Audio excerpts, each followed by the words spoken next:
Good morning, this is Send 7, World News in 7 minutes. I'm Ben Mallett. Today is Wednesday, the 26th of August 2026.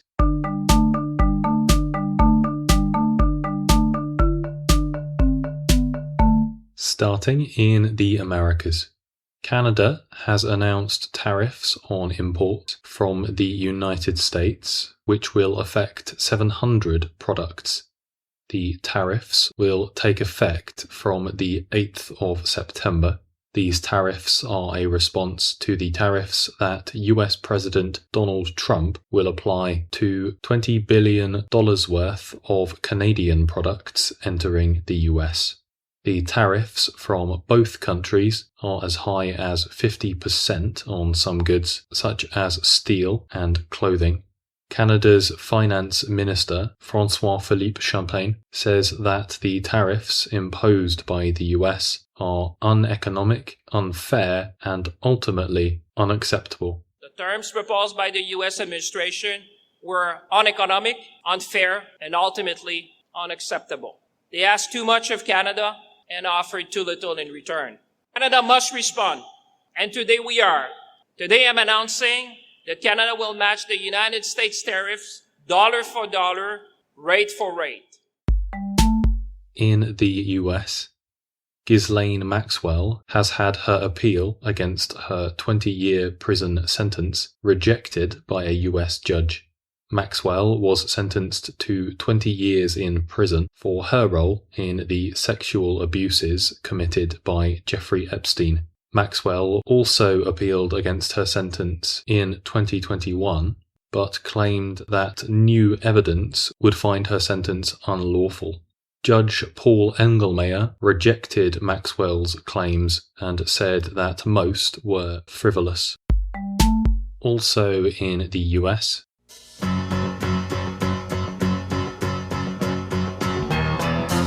country singer Dolly Parton has died at the age of 80. Parton's death was confirmed yesterday by her family.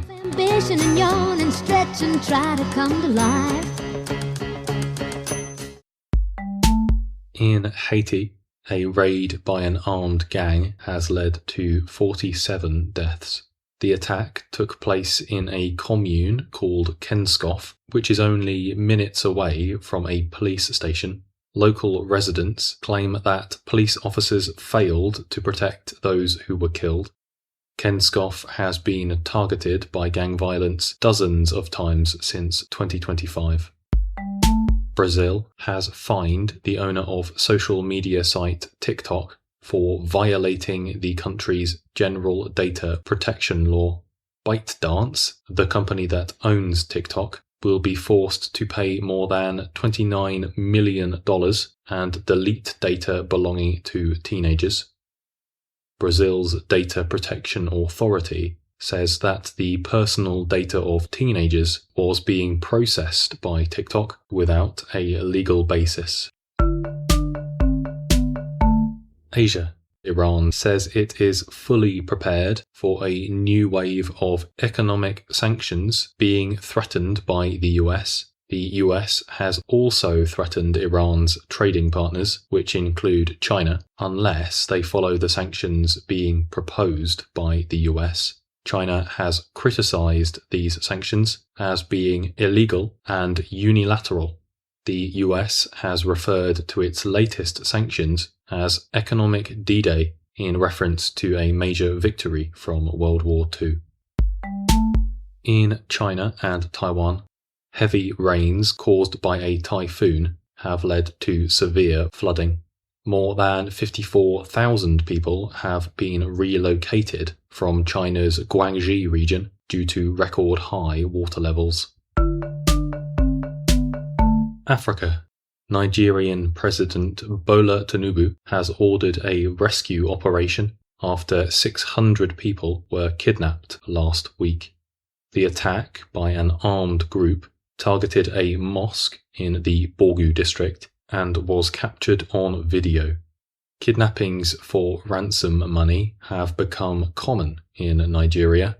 President Tinubu has called the attack cowardly.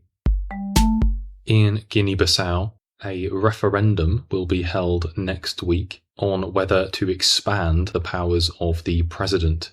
Guinea-Bissau is led by military officers after a coup succeeded in overthrowing the democratic government last year. Changes being proposed by the referendum include giving the president the power to dismiss the prime minister and shrinking parliament from 102 down to 65 representatives. Europe. In Russia, a fire at a gas chemical complex has killed 3 people and injured another 150. The complex was still under construction when the fire broke out. The dead include 1 Russian and 2 Chinese workers. The cause of the fire is still unknown. In France, a tornado has damaged buildings and injured around 20 people. The tornado damaged over half of the buildings in the village of Poma. France only sees a small number of tornadoes every year. And also in France, Saudi Arabia has agreed to finance a new Japanese-inspired amusement park. The amusement park will be themed around manga and anime, such as Dragon Ball Z. France's President Emmanuel Macron and Saudi Crown Prince Mohammed bin Salman learned of their shared interest in Dragon Ball Z on a state visit last year. The amusement park will be located outside of Paris and is expected to cost €6 billion to develop. That's your world news in 7 minutes. If you enjoy this podcast, please leave a rating and review in your podcast app. I'm Ben Mallett. On Friday, you will be with Stephen Devincenzi. Have a great day.